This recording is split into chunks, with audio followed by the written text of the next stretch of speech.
Partisipasi pemilih di Kota Batam masih rendah. Hal ini disampaikan oleh Komisioner KPUD Kepri Parlindungan Sihombing. Karena menurutnya hal ini yang mengakibatkan turunnya partisipasi pemilih secara keseluruhan di Kepulauan Riau.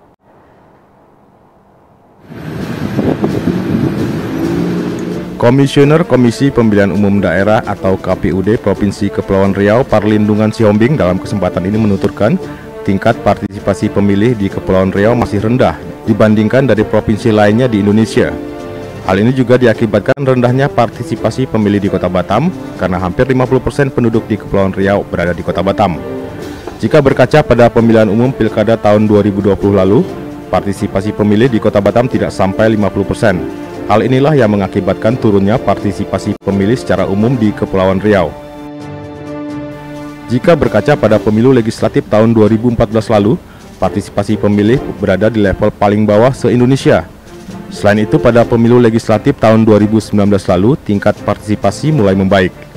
Parlindungan juga menekankan kepada pemerintah kabupaten dan kota di Kepulauan Riau untuk proaktif memperbaiki administrasi kependudukan di wilayah karena akan berdampak terhadap data pemilih dan daftar pemilih di Kepulauan Riau. Daftar pemilih belum. Tapi sesuai amanah undang-undang sebenarnya KPU itu melakukan pemutahiran data pemilih berkelanjutan namanya. Berkelanjutan. Nah, pemutahiran data pemilih berkelanjutan ini sudah kita lakukan sejak paling tidak 2 tahun terakhir, ya. 2 tahun terakhir sejak tahun 2016 selesai kita langsung melakukan pemutahiran. Setiap bulan ada plenonya di tingkat kabupaten kota. Lalu kemudian hasil dari kabupaten kota itu kita rekap di tingkat provinsi dan selanjutnya ke tingkat nasional. Itu sudah kita lakukan untuk pemutahiran data ya? Itulah, sudah. Jadi pemutahiran itu sudah dilakukan, tetapi disebutkan dalam undang-undang kan untuk data pemilih dan daftar pemilih untuk pemilu itu hasil pemutahiran itu masih akan disandingkan dengan data dari pemerintah.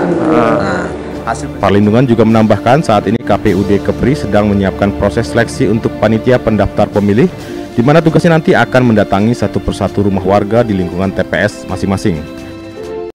Demikian Ferdinand melaporkan dari Batam.